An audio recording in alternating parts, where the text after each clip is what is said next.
Olá pessoal, estamos de volta no Segundo Guerra, aqui no Nesf, para falar de mais uma rodada da Série C. A gangorra continua, o Remo venceu, se reabilitou e o Paysandu acabou caindo diante do São José, perdendo a sua invencibilidade.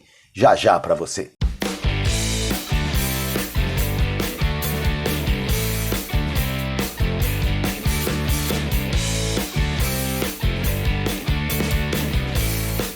Estamos fechando o primeiro terço da fase classificatória da terceira divisão do Campeonato Brasileiro. E neste momento, o Clube do Remo ocupa a quarta posição na classificação e o Paysandu está posicionado na 10ª posição.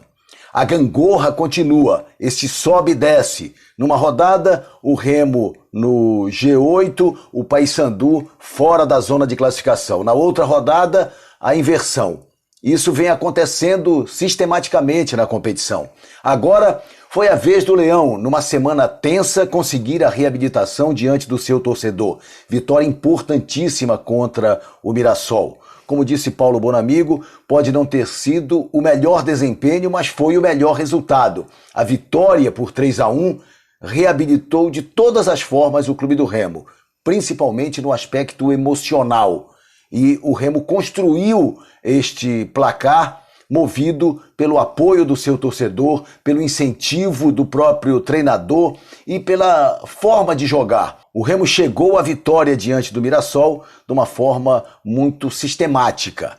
O Leão Azul fez 1-0 no final do primeiro tempo. O primeiro tempo não foi um primeiro tempo bem jogado, mas o Leonano, finalzinho, já nos acréscimos, abriu a contagem. Depois, Daniel Felipe fez o segundo do Remo. Na sequência, houve o gol do Mirassol, que deu um clima mais tenso para o jogo, só que na reta final o Vanilson liquidou a fatura. O Remo não contou com Albano, como já se sabia. O Bonamigo optou pelo Neto como lateral direito, deixou o Eric Flores na armação, com o Marcial aparecendo muito bem, e colocou de um lado o Fernandinho, do outro o Pimpão e o Brenner centralizado. Não foi nenhuma exibição primorosa do Clube do Remo, mas foi uma exibição satisfatória, que resgatou a dignidade, a autoestima da equipe e, de certa forma, reaproximou o elenco e a comissão técnica com o torcedor.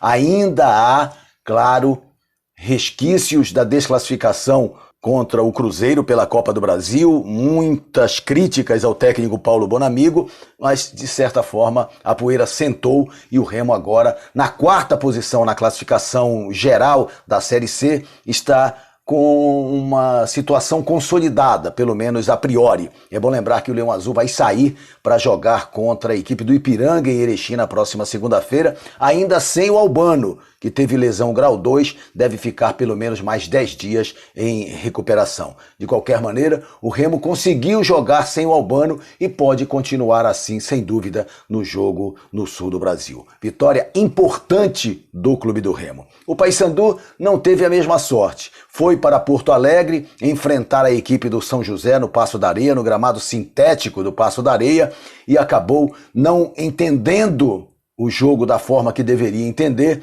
Teve oportunidades, e boas oportunidades no primeiro tempo, a melhor delas com o Marcelinho, e depois ainda teve uma outra com o Serginho, mas o São José acabou fazendo 2 gols de pênalti. O primeiro, de certa forma, contestado, polêmico, que o assistente resolveu marcar a penalidade máxima e o goleiro Fábio Ramp foi lá, cobrou e fez 1-0.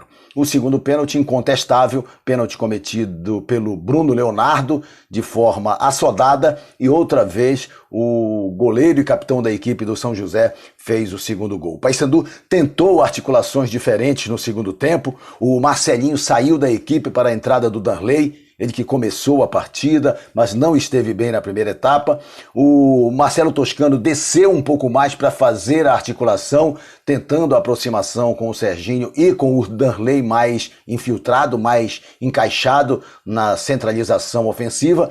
Só que o Paysandu não conseguiu ter possibilidade de definição. e acabou sucumbindo, perdendo a sua invencibilidade. É o 10º colocado, o Paysandu terá José Aldo de volta, fez muita falta no jogo de domingo em Porto Alegre. José Aldo é hoje a principal liderança técnica da equipe do Paysandu Esporte Clube. E ele volta à equipe já no jogo do próximo domingo contra o Volta Redonda. Foi um resultado que a torcida bicolor não esperava, entendia ser possível e sem dúvida era possível a manutenção da invencibilidade, pelo menos buscar um resultado de igualdade, mas o time acabou sucumbindo diante do Zequinha dentro do estádio Francisco Noveleto. Agora é olhar para frente, o Paysandu tem 2 jogos em Belém e pode, sem dúvida, voltar a uma posição mais confortável na tabela de classificação. No sábado, pela Série D, a Tuna e o Castanhal e a Tuna jogaram em Bragança, mando do Jabim. Partida terminou igualada, a Tuna continua sem vencer, Josué Teixeira ainda não conseguiu encontrar o caminho das vitórias e a situação da Tuna vai ficando cada vez mais difícil na tábua de classificação. Segue na lanterna do grupo A2. Enquanto isso, o Japim está na 3ª posição, na zona de classificação e segue a sua trajetória em busca da vaga ou de uma das vagas para a 2ª etapa da 4ª divisão do futebol brasileiro. Lembrando que a Tuna vai jogar contra o Pacajus sexta-feira, lá no interior do Ceará, e o Castanhal vai receber o Juventude Samas do Maranhão sábado, outra vez no Diogão, agora o mando oficial dos jogos do Japim na 4ª divisão do futebol brasileiro. É isso, amigos. Saúde a todos. Até a próxima.